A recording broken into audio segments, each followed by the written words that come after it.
Hi friends, अब हम discuss करेंगे BFM unit 4 documentary letters of credit. इसमें सर कुछ इंपॉर्टेंट पॉइंट है जो हम थोड़ा डिटेल में डिस्कस करेंगे, बाकी सभी ओवरव्यू टाइप, क्योंकि अभी एग्जाम पास में आए तो जितना जल्दी हो सके उसे हम रिव्यू कर लेंगे। ठीक है, तो डिस्कशन स्टार्ट करते हैं। UCP evolution timeline. फर्स्ट आया यूसीपी 82, बाद में 151 आया, बाद में 222, 290, 400, और सर जो अभी लेटेस्ट है 600, उसके पहले था 500, यूसीपी 500। यूसीपी 500 में था 7 days to examine, document examine करने के लिए 7 डेज थे। यूसीपी 600 में sir 5 days to examine document, ये इंपॉर्टेंट है। कितना है सर? 5 डेज है। 1933 में 82 आया, वो फर्स्ट रूल था। 1951 में यूसीपी 151 आया, deal in document not goods, ये इंट्रोड्यूस हो गया और ये कंटिन्यू चलता गया। Deal in documents not in goods अभी भी चलता है ये। 1962 में यूसीपी 222 आया। फर्स्ट किसने अडॉप्ट किया? UK adopted. LC separates from sale contract, ये अभी के भी यूसीपी 600 में भी ये है। एलसी का जो कॉन्ट्रैक्ट है, एलसी जो है वो अलग है, अपना जो सेल कॉन्ट्रैक्ट बायर सेलर में होता है वो, और एलसी सेपरेट है। 1974 में यूसीपी 290 आया। यहाँ पे 21 डे प्रेजेंटेशन रूल था और नॉमिनेशन, जो नॉमिनेटेड बैंक इंट्रोड्यूस हो गया यहाँ पे। 1983 में यूसीपी 400 आया, एडवाइजिंग बैंक का कंसेप्ट आया। एडवाइजिंग बैंक क्या क्या करेगा? ऑथेंटिसिटी चेक करेगा एलसी का, और डिफर्ड पेमेंट नया कंसेप्ट ऐड हो गया। 1993 में यूसीपी 500 आया, 7 banking days for examination, irrevocable by default.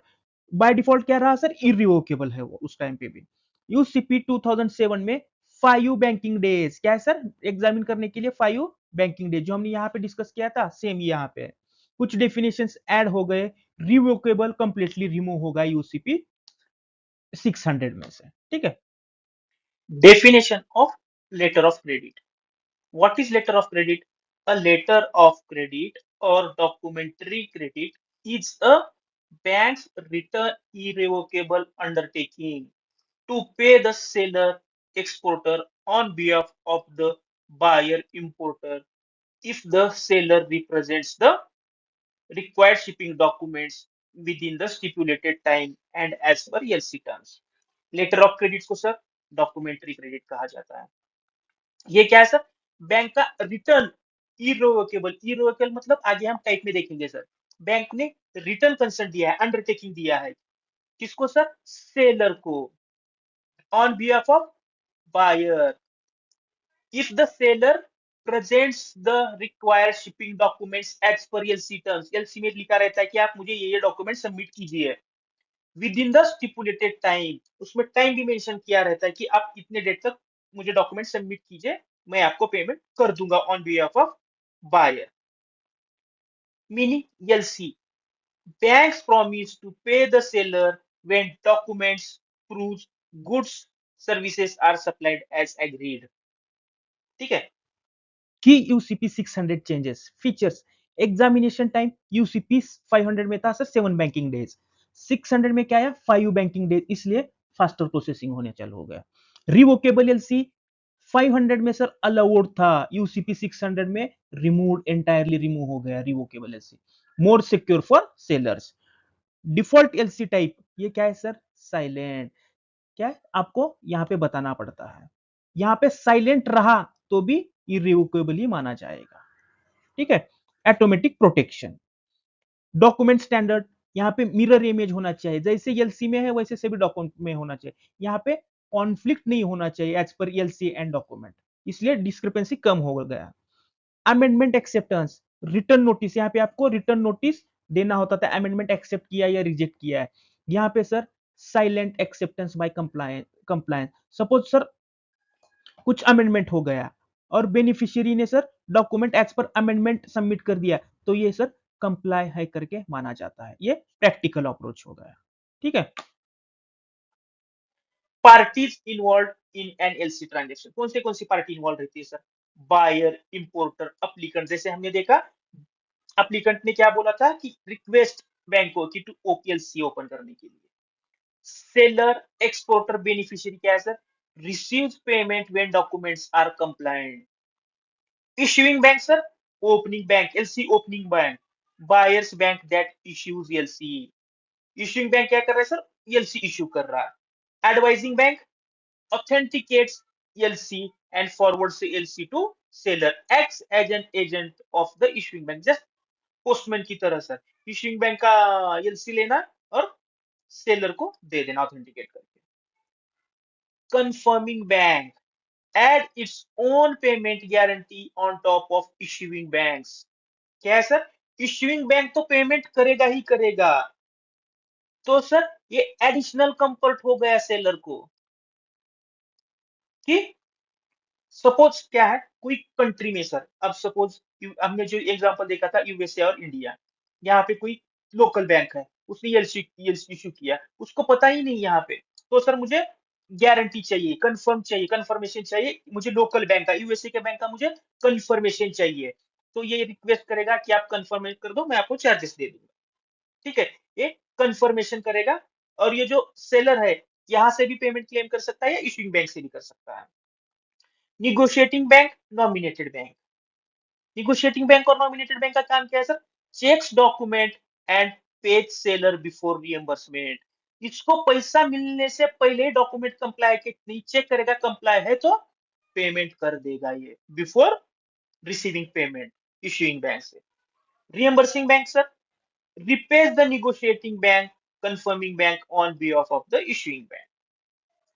ठीक है, रिएम्बर्सिंग बैंक क्या कर रहा है सर? पेमेंट कर रहा है किसे? कंफर्मिंग बैंक को और निगोशिएटिंग बैंक को on behalf of the issuing bank. Sir मैं ये पूरा डायग्राम निकाल के भी आपको समझा सकता हूँ, इसको near about sir 20 to 25 minutes लगेगा पूरा एक्सप्लेन करने को भी, तो डायग्राम।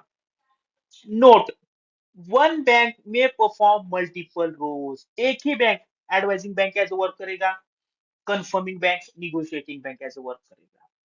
समझ गए? ये सभी ना सर, ऐसे क्यों होता है, ये सभी करस्पॉन्डेंट बैंकिंग में आपने सीखा होगा कैसे वर्क होता है इंटरनेशनल बैंक। ये है types of LCs. Green clause LC, green clause LC किसके लिए होता है use sir? Advance payment again warehouse goods. आपने डॉक्यूमेंट, आपको गुड्स शिप करना और वेयर हाउस में चला गया, आपको सर बैंक तुरंत एडवांस पेमेंट दे देगा। Banks gives advance after goods store in warehouse. इसमें और एक रहता है sir red clause LC. Red clause LC में क्या होता है सर? आपको मैन्युफैक्चर करने के लिए बिफोर शिपमेंट जो भी लगता है सर, आपको manufacture, raw raw material process करने के लिए, इसके लिए देता रहता है sir red clause LC. Sight LC document against payment, DP मतलब document against payment. Payment on presentation of document, जैसे ही डॉक्यूमेंट प्रेजेंट होता है, कंप्लाई है ऐसे पता चल गया, तो आपको फर्स्ट पेमेंट देना और बाद में डॉक्यूमेंट हैंड ओवर करना इंपोर्टर को। Exporter gets paid immediately on documents. Usance LC and acceptance LC, इसी को कहते हैं sir documents against acceptance, documents against acceptance. Payment after agreed period, जैसे कि कॉन्ट्रैक्ट में लिखा रहता है इस टाइम से इस टाइम तक आपको पेमेंट करना है। जैसे exporter paid 60 days after shipment, shipment होने के बाद 60 डेज में आपको पे करना है। डिफर्ड पेमेंट एलसी, ये भी यूजेंस एलसी जैसा ही है, बट इसमें ड्राफ्ट नहीं होता और इसमें सर ड्राफ्ट होता है। Payable on future date, payment due 90 days after document submission. ये भी याद रखिए, एक्सेप्टेंस में सर ड्राफ्ट होता है, डिफर्ड पेमेंट में ड्राफ्ट नहीं होता। Negotiation LC, bank negotiate and page, document compliance से पता चल जाता है तो एक्सपोर्टर को तुरंत पेमेंट मिल जाता है। Bank pays exporter on compliant document, बाद में निगोशिएटिंग बैंक से रिएम्बर्समेंट बैंक से पैसा ले लेगा। Back to back LC, use export LC to open LC for local supplier. क्या है सर? सपोज एक ऑर्डर मिल गया इंडिया में, बट ये है ना, ये सर खुद मैन्युफैक्चर नहीं करता, ये और कोई मैन्युफैक्चर करता है ये भी।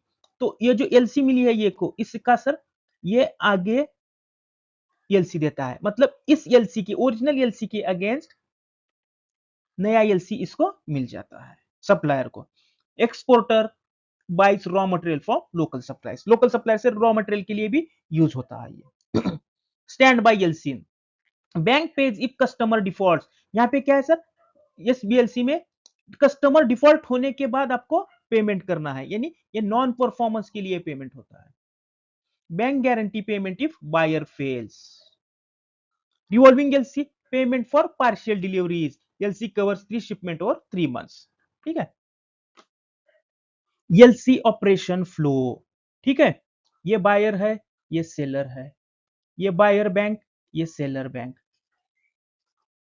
पहले दोनों में ऑर्डर एग्जीक्यूट होता है, बायर एंड सेलर में ऑर्डर एग्जीक्यूट होता है। बाद में बायर अपने बैंक के पास जाएगा एलसी इशू करने के लिए, तो बायर बैंक एलसी इशू कर देगा और एमटी 700 भेजेगा एडवाइजिंग बैंक को। हम इसे एडवाइजिंग बैंक मानेंगे। अब एलसी ये एडवाइस करेगा सेलर को, जैसे ही एडवाइस हो जाएगा सेलर सभी गुड्स प्रिपेयर करेगा, शिप करेगा गुड्स इसे, और पैरेलली जो शिपिंग डॉक्यूमेंट, जो भी डॉक्यूमेंट्स एज पर एलसी यहाँ पे सबमिट करेगा, ये यहाँ सबमिट करेगा, कंप्लाई है क्या नहीं ये देखेगा, बाद में एमटी 202 बेच के यहाँ से पेमेंट इसे मिलेगा, ये यहाँ पे करेगा, ये डॉक्यूमेंट यहाँ पे देने के बाद गुड्स इसे मिल जाएगा। सबमिट डॉक्यूमेंट्स, ठीक है, यहाँ पे सबमिट किया डॉक्यूमेंट्स, एग्जामिन कर दिया, पेमेंट हो गया। इंपोर्ट एलसी इसका उल्टा है सर, बस। Document scrutiny golden rules, bill of exchange drawn on issuing bank, bill of exchange हमेशा इश्यूइंग बैंक पे ड्रॉ होना चाहिए। LC number bill of exchange में मेंशन होना चाहिए। अमाउंट जो है इक्वल्स टू और less than LC value bill of exchange की, जो भी करेक्शन है वो ऑथेंटिकेटेड होना मस्ट है। Commercial invoice description matches LC exactly. Suppose sir LC में लिखा है 100% कॉटन शर्ट, ठीक है, कॉटन शर्ट तो 100% ही रहता है, बट आपने इनवाइस में कॉटन शर्ट इतना ही लिखा, तो ये डिस्क्रिपेंसी हो जाएगी, यहाँ पे आपको 100% लिखना ही है। ठीक है। किस पे इश्यू होता है sir invoice? Applicant as a buyer. Value invoice का कितना होना चाहिए? इक्वल्स टू और लेस देन एलसी अमाउंट, जहां पे बिल ऑफ एक्सचेंज जैसा है। एलसी नंबर यहाँ पे मेंशन होना मस्ट है। Documents under LC, scrutiny and bank safeguards. LC के अंदर कौन से डॉक्यूमेंट्स चाहिए और उसका सर स्क्रूटनी कैसे होता है और बैंक कैसे सेफगार्ड होता है सभी चीजों से, वो डिस्कस करेंगे। Presentation of documents under LC and scrutiny. Document scrutiny principles. First sir इसमें bank deal in documents not goods, ये सर आई थिंक अभी तक हमने 2-3 बार तो इसको डिस्कस किया होगा। मस्ट चेक एलसी टर्म्स, क्या चेक करना? LC terms, UCP 600 and FEMA regulation in India, India में फेमा रेगुलेशन भी चेक करना है। आपको डॉक्यूमेंट एग्जामिन करने के लिए कितना डेज है sir? 5 banking days. First document है सर बिल ऑफ एक्सचेंज। कौन सा? Bill of exchange. Drawn by beneficiary on issuing bank, मतलब सर कोई एक्स वाई जेड कंपनी है तो क्या करेगी sir? This bill of exchange drawn by, क्या लिखेगा sir? Drawn by X Y Z limited on X Y Z bank, date रहेगा, amount रहेगा, करेंसी रहेगा एंड एलसी रहेगा। ठीक है। Must include LC number, bank name, amount and currency.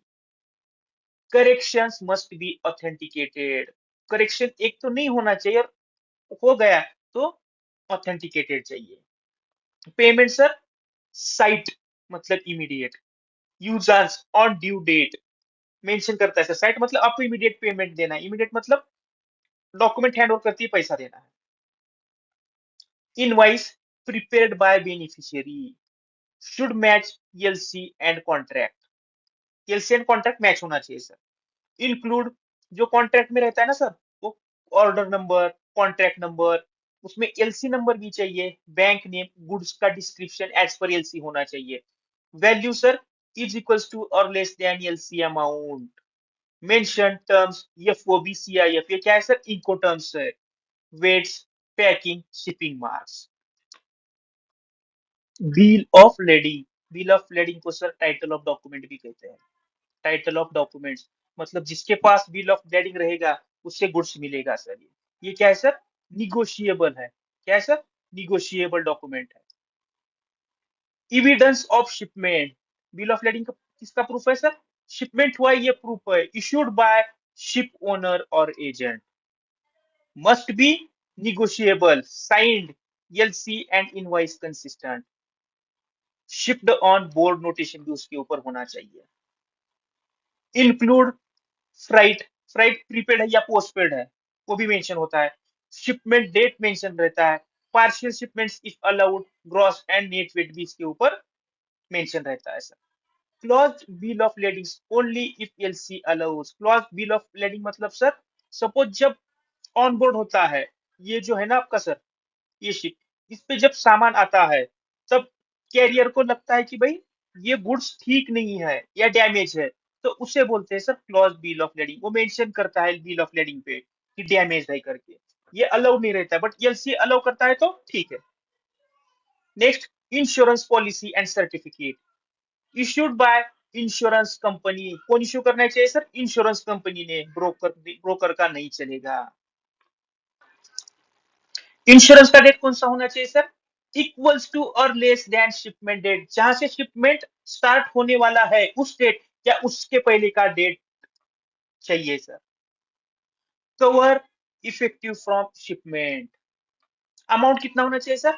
110% of CIF और CIP currency, जो एलसी की currency है उसमें होना चाहिए। Must include voyage, termination point, blank endorse, good description, consistent. Goods का जो डिस्क्रिप्शन है सर वो कंसिस्टेंट होना चाहिए as per LC. Blank endorse मतलब सर, पीछे साइन करके, एलसी के पीछे साइन करके दे दिया ब्लैंक इंडोर्स। टर्मिनेशन पॉइंट मतलब sir last point, port of discharge, कहां पे डिस्चार्ज होने वाला है, last point. Port of discharge Mumbai, port of loading USA New York, ऐसा होता है।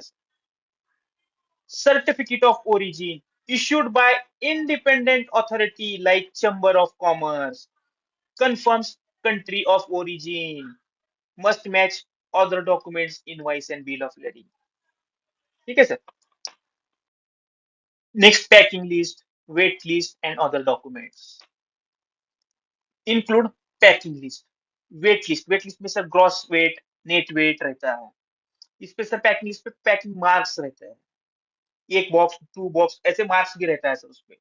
ये सर साइटोसैनिटरी सर्टिफिकेट, ये सर हार्मफुल नहीं है, कोई पेस्टिसाइड्स यूज नहीं किया है, ये ये सर्टिफिकेट में ये मेंशन रहता है sir.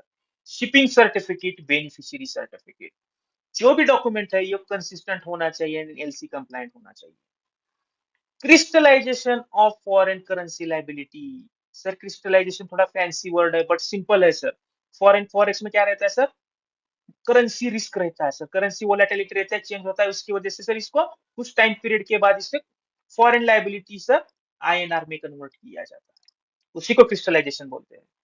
एफसीवाई liability, foreign currency liability converts into INR conversion, USD to INR. Sight bill में sir pay immediately on document presentation. Bank can hold as per policy.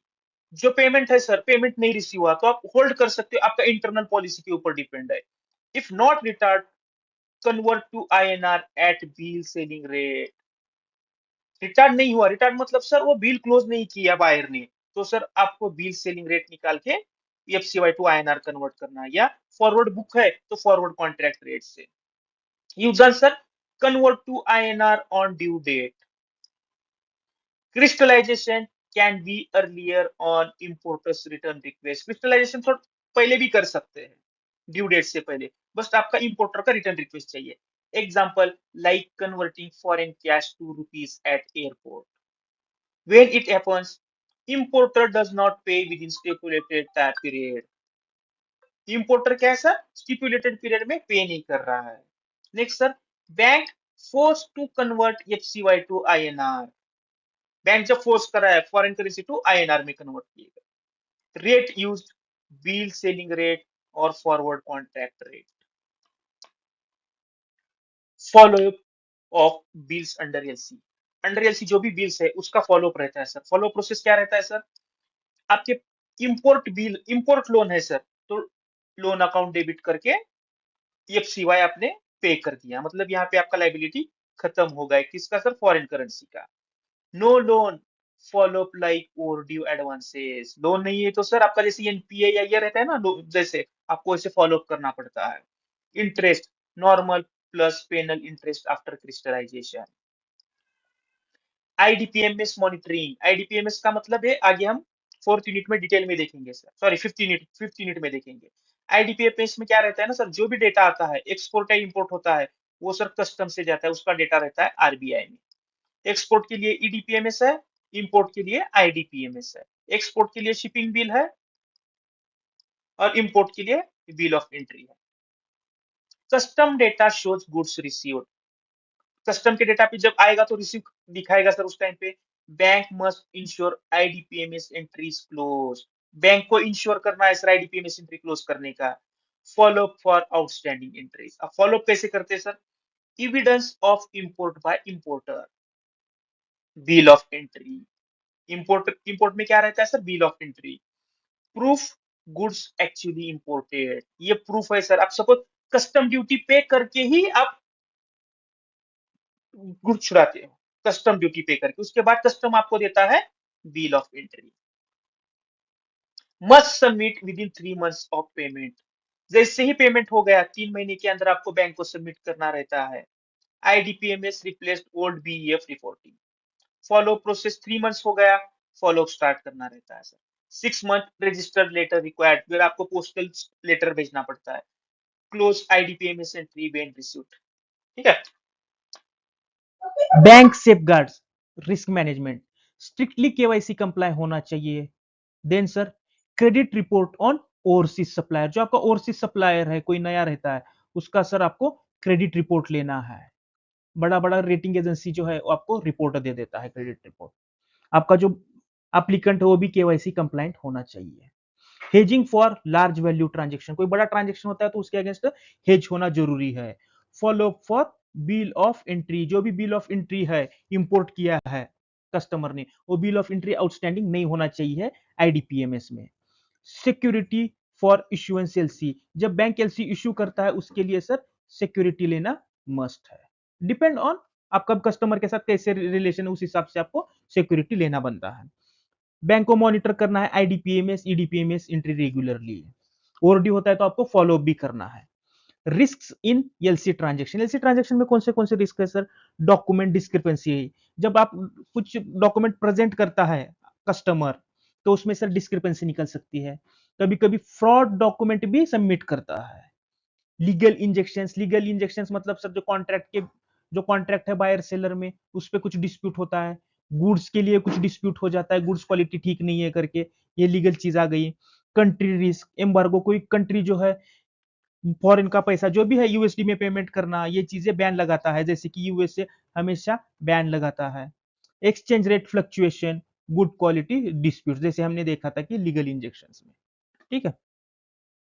Stand by letter of credit, SBLC. SBLC क्या है सर? LC use like a guarantee, SBLC LC plus guarantee है, ये outer form of guarantee बोलते हैं इसे, LC plus outer form of guarantee. Works mainly in non performance situation if buyer fails to pay or perform. Bank guarantee जैसा है, suppose कोई contract है, ये है सर अपना बैंक, और बी ये कॉन्ट्रैक्ट दे रहा है, ये रोड कंस्ट्रक्ट करना है, बी ने कॉन्ट्रैक्ट ओपन कर दिया, तो बैंक ए ने बैंक के पास गया और एक बैंक गारंटी इसको देने के लिए बोला बी। बैंक ने बोला कि ये कॉन्ट्रैक्ट कंप्लीट करेगा रोड का, जो भी टर्म्स एंड कंडीशंस है। इन केस ये जो कॉन्ट्रैक्ट है वो कंप्लीट नहीं किया तो हम एज पर बैंक गारंटी हम इतना पेमेंट आपको कर देंगे। यानी ये जो चीज है कॉन्ट्रैक्ट, ये ना होने पे बैंक पेमेंट करेगा। यानी कि LC sorry SBLC plus bank guarantee, ये नॉन परफॉर्मेंस पे पेमेंट होता है। एलसी में क्या होता है सर? आपको परफॉर्म करना पड़ता है as per LC, LC performance पे पेमेंट मिलता है। और SBLC and bank guarantee non performance पे, ये की कंसेप्ट है सर। इससे हमें ये चीज सीखने को मिलता है। कहां पे यूज होता है सर? यूएसए में, क्योंकि वहां पे गारंटी इश्यू करना बैन था, तो एसबीएलसी कंसेप्ट आया वहां पे। अभी शायद अभी यूज कर रहे हैं वहां पे, अब वो एसबीएलसी फेमस हो गया तो फिर एसबीएलसी यूज करते हैं। डॉक्यूमेंट रिक्वायर्ड, जब भी पेमेंट का डिमांड करता है बेनिफिशियरी, आपको सिंपल एक प्रूफ देना है, क्लेम देना है कि इसने नॉन परफॉर्म किया है। India RBI now allows SBLC under ISP 98 और UCP 600। जो SBLC है ISP 98 से भी गवर्न होता है और UCP 600 से भी गवर्न होता है। Example, if buyer fails to pay, seller gives a simple claim, bank pays under SBLC। ठीक है। एलसी में क्या होता है sir?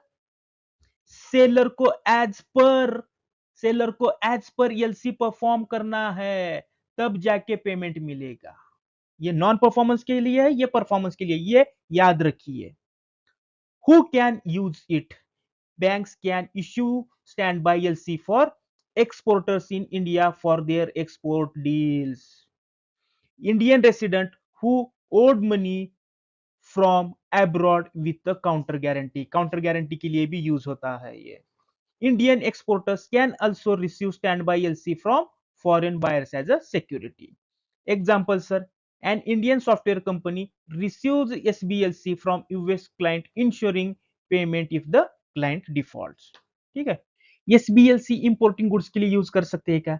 Banks can issue standby LC for imports, but it's risky क्योंकि आपको वहां पे शिपमेंट का प्रूफ नहीं है, आपको जस्ट नॉन परफॉर्मेंस का ये लगता है पेमेंट करने के लिए अंडर एसबीएलसी। जब इश्यू करता है एसबीएलसी तो बैंक को क्या सेफ गार्ड्स लेना है? Selective clients, only for trusted importers like big power plants, top trading houses and reputable public companies.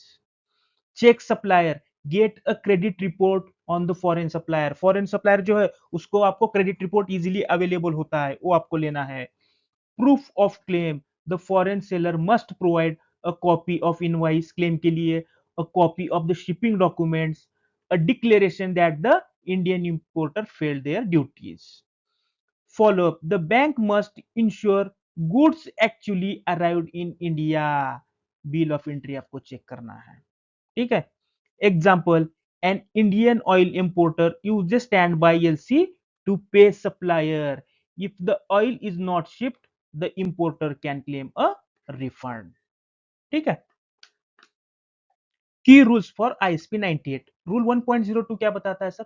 Local law जो है वो सुपीरियर रहेगा, Indian law is the boss. If ISP 98 conflicts with local law और Indian law wins. 1.01 क्या बताता है sir? Business day and banking day. When a business is open, banking day, bank is open for banking work. Rule 3.13, if the expiry date is holiday, it extends to the next business day. UCP 600 में भी same ही है, expiry date holiday में आ रहा है तो वो extend हो जाएगा नेक्स्ट बिजनेस डे पे। आपका जो डॉक्यूमेंट यूसीपी में क्या हो रहा था, जो आपका डॉक्यूमेंट है आपको सबमिट करना है, उस दिन छुट्टी है तो आप नेक्स्ट डे सबमिट कर सकते हैं। 5.01 क्या है? इफ बैंक रिफ्यूजेस टू पे, तो आपको नोटिफाई करना है प्रॉम्प्टली कि हम रिफ्यूज कर रहे हैं करके। 10.01 और 2 क्या बोल रहा है? Big loans, multiple banks can share the risk syndication. Example, your stand by LC expires on Sunday, you can present documents on Monday. ये वाला रूल उसमें है। ठीक है। यूआरआर 725, द रिएम्बर्समेंट रूल। ये रूल जो है इंटरनेशनल रूल है, सेट बाय आईसीसी, गवर्न करता है payments between banks when LC is used. जब एलसी यूज होता है और बैंक के बीच में पेमेंट रहता है, बैंक पेमेंट, तो यूआरआर 725 यूज होता है। प्रॉब्लम कब होता था सर? जब निगोशिएटिंग बैंक सेलर को पेमेंट करता है, how does it gets money back from the issuing bank? जब निगोशिएटिंग बैंक पेमेंट करेगा तो निगोशिएटिंग बैंक को इश्यूइंग बैंक कैसे पेमेंट करेगा? URR 725 provides a smoother process for this bank to bank refund. तो इसलिए यूआरआर 75 यूज होता है। निगोशिएटिंग बैंक जो है उसका पेमेंट इश्यूइंग बैंक कैसे करेगा, इसके लिए ये रूल है। Example, an Indian bank pays an exporter and then uses URR 725 rules to quickly get the reimbursement by the importers bank in USA। ठीक है। URR 725 में कौन से प्लेयर्स है? The issuing bank must include a clause instructing saying this is subject to URR 725। issuing जो bank है वो include करना चाहिए कि ये सब्जेक्ट टू यूआरआर 725 है। डेफिनेशन कौन है सर? इश्यूइंग बैंक कौन सा रहता है? Importers bank that open the LC. reimbursing bank, the bank often the exporters bank that is authorized to pay the claim। ये एटीएम फॉर बैंक्स भी कहा जाएगा इसे। जो रियम्बर्सिंग बैंक है यूजुअली एक्सपोर्टर कंट्री में बैंक रहता है सर, वो जो पेमेंट करता है एक्सपोर्टर बैंक को, तो वो रहेगा sir reimbursing bank. Claiming bank, the bank that paid the exporter and now claiming its money back as for the refund. Issuing bank, ठीक है, ये सर रियम्बर्सिंग बैंक, ये क्लेमिंग बैंक ही एक्सपोर्टर की बैंक रहती है, ठीक है। क्लेमिंग बैंक ने पेमेंट कर दिया, ये इससे पेमेंट मांगेगा, ठीक है, ये है sir claiming bank. Separation is key, the reimbursement authorization is a separate deal from the letter of credit. The reimbursement bank does not care about the LC terms, only about the reimbursement instruction। LC में क्या हो रहा है उससे लेना देना नहीं है reimbursement बैंक को, वो सिर्फ reimbursement instruction देखेगा। That's it। Liabilities and rules। Issuing bank की ड्यूटी क्या है? Must provide all necessary info to the reimbursing bank. जो भी इंफॉर्मेशन है नेसेसरी और रियम्बर्सिंग बैंक को प्रोवाइड करना चाहिए इश्यूइंग बैंक में। नो एक्सपायरी डेट, जो रियम्बर्समेंट ऑथराइजेशन है ना सर, उसको एक्सपायरी डेट नहीं है। No certificate, the reimbursing bank should not ask to check for document compliance, ठीक है, ये सर्टिफिकेट नहीं होना चाहिए। Must be precise, the authorization must be clear, complete, sent via secure authenticated message like SWIFT. SWIFT से आपको message भेजना है बस। Process and timeline sir, amendment and cancellation, reimbursement authorization can be cancelled anytime unless it's irrevocable or has reimbursement undertaking a firm promise to pay। Cancel कर सकते हैं, irrevocable है तो इरिवोकेबल में आप नहीं कर सकते। How to claim, claims should be sent by SWIFT telecommunication. The reimbursing bank has maximum 3 banking days to process the claim. जो क्लेमिंग बैंक जो क्लेम मांग रहा है, ठीक है, जब स्विफ्ट मैसेज भेजता है तो रियम्बर्सिंग बैंक के पास कितना दिन है सर? सिर्फ 3 दिन है। If claim is rejected, the reimbursing bank must inform the claiming and issuing bank immediately। ठीक है, रिजेक्ट करना है तो आपको इन्फॉर्म करना मस्ट है सर। मिसलेनियस प्रोविजंस, चार्जेस, जो भी चार्जेस है, फीस है, are typically paid by issuing bank. Liabilities, the reimbursing bank is not responsible for delays caused by wars, strikes, and natural disaster etc. act of God। Losses, issues like loss of interest or foreign exchange difference are to be settled directly between claiming and reimbursing banks। ISB 745 क्या है? ये क्या है sir? ये ICC का rule book है for checking LC document. इसको UCP के साथ यूज करते हैं, यूसीपी 600 के साथ आईएसबीपी यूज होता है। Companion to UCP not replacement, ISBP UCP 600 को रिप्लेस नहीं करता है। लेटेस्ट वर्जन कौन सा है sir? ISBP 745 2013। Why it matters, reduces document rejection rates worldwide. जो यूसीपी 600 जो है उसका सर कुछ मीनिंग जो है आईएसबीपी में दिया है। Provide standard practice for checking documents, essential for anyone working with LCs। Purpose क्या है sir? reduce discrepancies in documentation presentation, create uniform practice globally। ISBP क्या है sir? how to check documents properly। ISBP tells banks exactly how to check documents to avoid rejections। Next incoterms 2020, मतलब ये क्या है sir? International commercial terms, commercial terms. इसमें sir dispute ना हो जाए इसलिए इंकोटर्म्स को इंट्रोड्यूस किया है। लेटेस्ट वर्जन है सर इंकोटर्म्स 2020। इसमें सर जनरली ऐसे लिखा जाता है एफसीए मुंबई, जो भी डेस्टिनेशन है वो इस पे लिखा जाता है। फर्स्ट सर इसमें क्या है, सेलर की रिस्पॉन्सिबिलिटी कहां तक रहेगी, बायर की रिस्पॉन्सिबिलिटी कहां से स्टार्ट होगी, और जो रिस्क है, रिस्क कहां से किसको ट्रांसफर होगा। ये जो ब्लू लाइन है ये सेलर रिस्पॉन्सिबिलिटी, ये वाला लाइन बायर रिस्पॉन्सिबिलिटी, यहां से रिस्क ट्रांसफर हो रहा है सेलर टू बायर। फर्स्ट क्या है सर, एक्स वर्क, ये है sir ex work. X work में सर सेलर की रिस्पॉन्सिबिलिटी कहां तक है, जो सेलर का फैक्ट्री है, सेलर की फैक्ट्री वहां तक है, रिस्पॉन्सिबिलिटी भी वहां तक है, और अपना रिस्क भी वहां से ट्रांसफर हो रहा है सेलर टू बायर। ये एग्रीड प्लेस, जो भी प्लेस एक्स वर्क, यहां पे प्लेस का नाम होना चाहिए। Next, free carrier, free carrier मतलब सर यहां तक का जो भी चार्जेस है ये पे करेगा सेलर, और रिस्क भी इस पॉइंट से, फर्स्ट कैरियर से रिस्क ट्रांसफर हो रहा है seller to buyer. Free alongside ship, जो पोर्ट है ना सर, शिपमेंट, वहां तक सेलर की रिस्पॉन्सिबिलिटी एंड रिस्क रहेगा, यहां से स्टार्ट होगा बायर का risk and responsibility. Free on board, free on board मतलब सर जो भी आपका शिप रहेगा वहां तक सामान लोड करने का काम रहेगा सेलर का, और रिस्क वहां तक सेलर का रहेगा, यहां से चेंज होगा seller to buyer, risk plus responsibility. CFR, cost and freight, जो सेलर है ना सर, कॉस्ट जो है फ्रेट के वो पे कर रहा है, कहां तक सर, आपका जो फाइनल डेस्टिनेशन है, पोर्ट डेस्टिनेशन, वहां तक कौन पे कर रहा है sir, seller. But risk transfer हो रहा है, जैसे ही ऑनबोर्ड करता है वहां से रिस्क ट्रांसफर होगा, फ्राइट चार्जेस उतना पे कर रहा है buyer, sorry seller.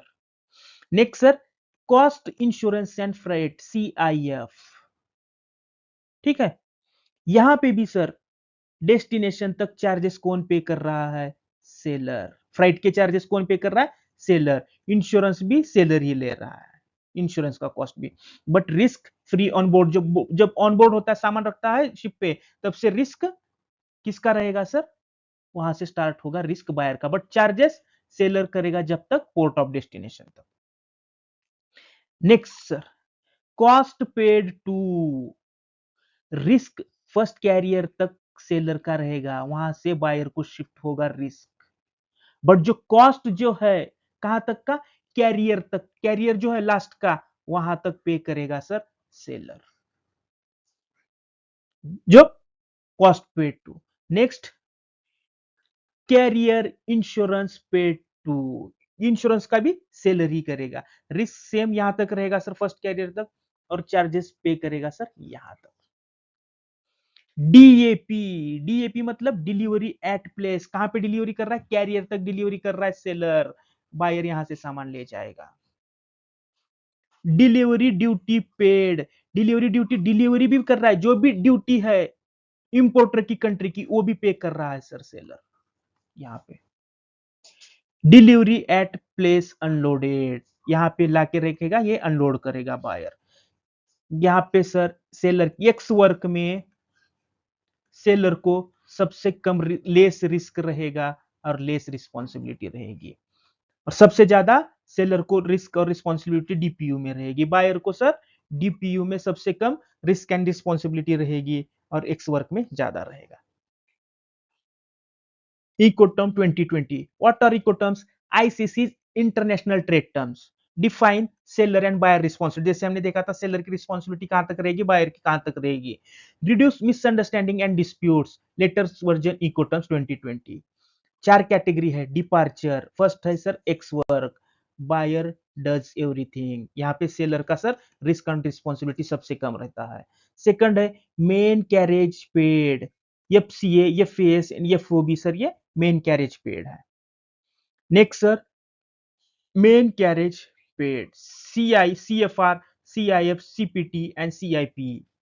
Arrival, delivered at place, delivered at place unloaded, delivered duty paid. Important changes क्या हुआ है सर, FCA जो है, no allowed on boarded bill of leading bank financing, on transport allowed in FCA। CIP, better insurance coverage required, DAT renamed as a DPU, ठीक है। ये सभी